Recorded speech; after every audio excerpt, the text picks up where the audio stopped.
Most budget anamorphics stick with a 1.33 squeeze, but let's be real, most lack the character that everybody's searching for. But the Blazar Mantis 35mm is different. This PL mount anamorphic that feels closer to a 1.5 times with some character you'd expect from a 2 times anamorphic, but at a way more reasonable price point. I recently picked up the Blazar 35mm Mantis. I've been testing it for the last week with the Lumix S1 II. I mainly shoot on Lumix cameras for my own company, and one of the reasons is because it offers open gate, which lets you use more of the sensor so you can use different flavors of anamorphic lenses. Plus, Lumix is the only company that has IBIS and anamorphic mode. That means when you shoot handheld, the stabilization is actually tuned for anamorphic shooting. No crazy edge wobbles like you see in a lot of Sony reviews of anamorphic lenses on YouTube. It's a game changer for filmmakers that want the anamorphic look without a full cinema rig. So this is an early review of this lens. I haven't used it enough. I'm going to be using it for many shoots in the next couple weeks. So even though this lens is new to me, I've fallen in love with it.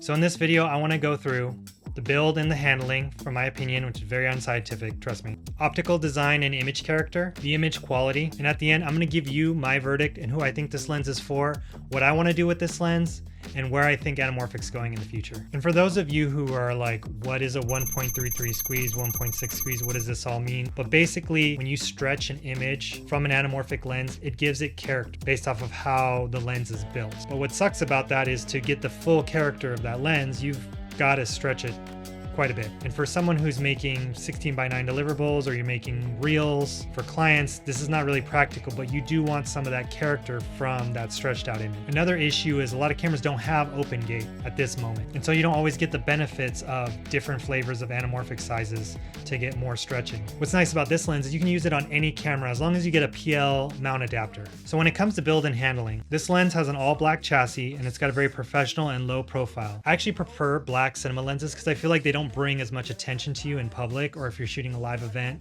and there's a lot of people around. This lens is very lightweight for a PL mount. It comes in at under 800 grams. It's got a very compact size compared to other anamorphics, especially when it comes to the Sure Venus, which I have 2 of. It's a lot smaller, a lot more compact, easier on my body, and honestly has way more character in my opinion. It's got a clickless aperture, which I personally prefer, but I know a lot of other filmmakers don't, and less precise if you want hard stops. So keep that in mind. The rear element design of this lens, I heard, can have some issues with some adapters, especially the Mikey drop-in ND adapter from PL to different mounts. Now I know the Mofage Poco doesn't have any issues with these lenses, at least the 35, 50, and 75mm. Let's talk about the optical design and image character. It's got true oval aperture blades, maintains an oval bokeh at every aperture and not just wide open. It delivers a 2 times anamorphic look even though the squeeze is closer to a 1.4.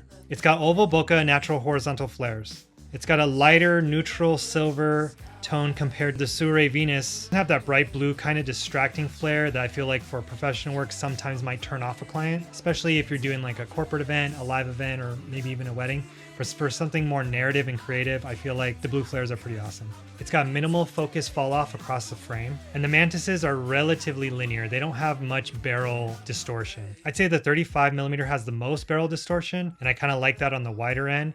But when I use the Blazar Remus, I felt like the distortion was a little bit too much, at least for paid client work. Definitely for more creative projects that were personal, I could see the Remus being a lot of fun. I also don't like to shoot in that aspect ratio. I also deliver a lot of my videos in a 16:9 aspect ratio for client work. I want to talk to you about image quality. It's a T2.8 maximum aperture. It's very versatile, but not the fastest for low light. It's got good sharpness in the center with softer edges that feel cinematic. It's got strong color and contrast rendering. It plays nicely with Lumix open gate 2:1 or 2.391 aspect ratios. And for best results, I've noticed to de-squeeze this image at a 1.4. I have some friends that told me it's a little more than 1.4, but 1.4 seems to be a nice sweet spot for me. I noticed a little bit of facial distortion at a 1.33, and I'm trying to go for a more natural look where someone's face isn't all stretched out. Fantastic 4 status. Another thing I want to talk about when it comes to image quality is I really like the 1.33s because of the stretch is so large on a 1.5, 1.6, or 2 times that even with a monitor, I use 5-inch monitors, and the video is so thin and it's so hard to see your image even on a monitor. And I feel like with a little bit more horizontal room at a less vertical aspect ratio, I can see it better in my camera. I always struggle with that. So let's go over the pros, in my opinion, that are very unscientific about this camera. It's compact and lightweight at less than 800 grams. There's my cat. It's compact and lightweight at less than 800 grams. It's all black with a discrete chassis. It holds better in contrast than general spherical lenses. It's got oval aperture blades, so it's consistent oval bokeh at all f-stops, which gives you that round oval bokeh which really separates the subject from a background. And it has 2x style anamorphic look despite being a smaller squeeze factor. This lens has a closer focus distance than the Kato or the Remus. It maintains focus across the frame with no big roll-offs. Barrel distortion is mild and more linear. It's got neutral lighting flares, less distracting than a Remus or especially the Sureis. I also like how the flares aren't intense on this lens. It's a little bit more subtle than the Remus, and I feel like that's great for client work where it's more corporate or more live event, where it's not as distracting in the image and a little bit more subtle and gives it a little bit more character without punching you in the face with streaks all over the film. This lens is affordable compared to the Viltrox Epics and is very similar quality too. Easier to monitor than ultra-wide 2x anamorphic footage on a 5-inch or less monitor or even on your LCD monitor. It plays beautifully with Lumix OpenGate and Lumix Anamorphic IBIS, which no one else is doing. So, come on Blackmagic. Come on Sony. Canon. Yeah. You're doing good. C50 10 years later. Thank you. No IBIS. Not even regular IBIS. So I want to go over cons. This first con doesn't particularly bother me, but I know there are people that don't want clickless aperture. This rear element can interfere with like the Mikey or other possible drop-in ND adapters. I don't like that the squeeze is actually closer to a 1.4. Not because of the way it looks, but because it's advertised as a 1.33. So just really strange that they didn't just advertise it as a 1.4 and you could put it on a 16:9 timeline. The T2.8 isn't fast. I kind of wish it was a T1.8 or 2.0.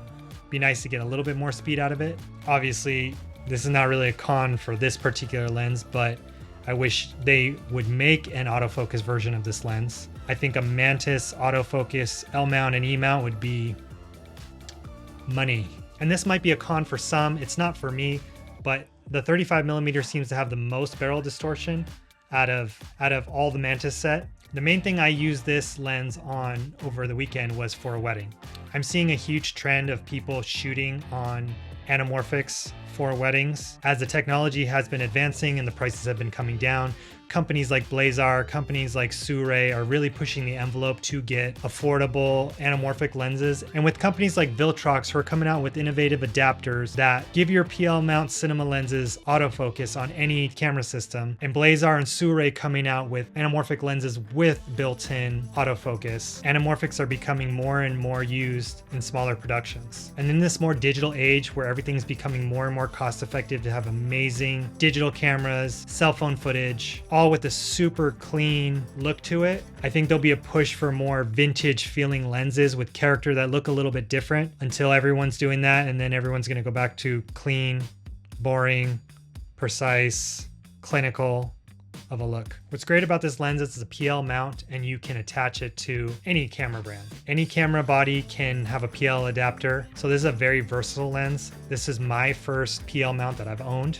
Not the first I've used, but the first I've owned. For me, the biggest selling point is the oval aperture blades, and I love how it gives it character of a 2x anamorphic, but I deliver a lot in 16:9. Sometimes I shoot an open gate when I'm using a 1.6 or a 2x squeeze anamorphic lens, but the more and more I do paid jobs, I feel like those lenses I've personally been using more for creative projects. Just the deliverable aspect ratio is not common for my clients. I love the size of this lens. I don't like big, bulky lenses. Right here, I have a Sure 150. I mean, this thing's a monster. It's as long as my face and it's heavy as hell. I like the look that this lens gives me. I really like the flaring of this lens. It's got a really nice subtle, but still lets you know it's there. You know, it doesn't go anywhere, but it's not fully there, but it's there.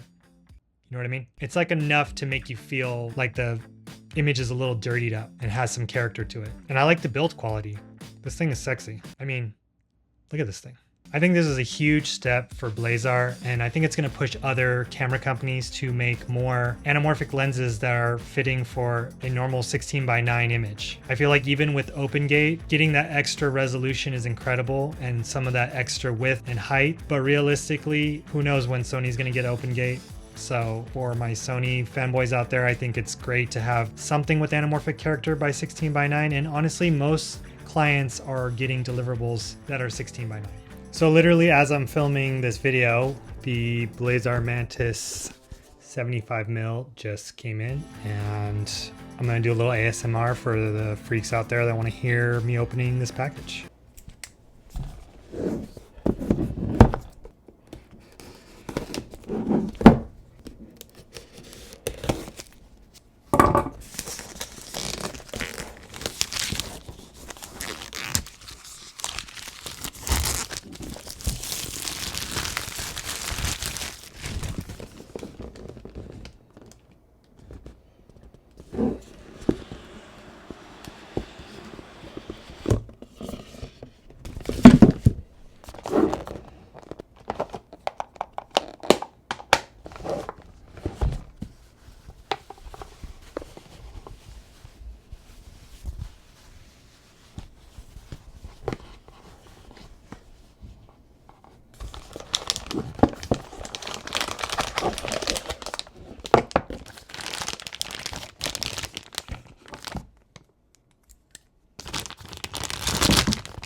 Oh, that's satisfying.